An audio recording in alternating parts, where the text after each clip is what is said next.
चमत्कारच आहे हा। या तांब्यामध्ये मी पाणी भरलेलं आहे, पुढं काय होते ते तुम्ही पाहायचे।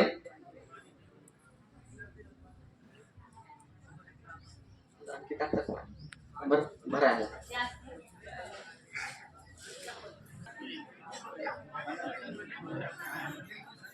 हे पूर्ण पाण्यानं तांब्या भरलेला आहे।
हा प्रयोग सर्वांना शिकता येईल। फक्त विचार करा कोणते मंत्र म्हणायचे।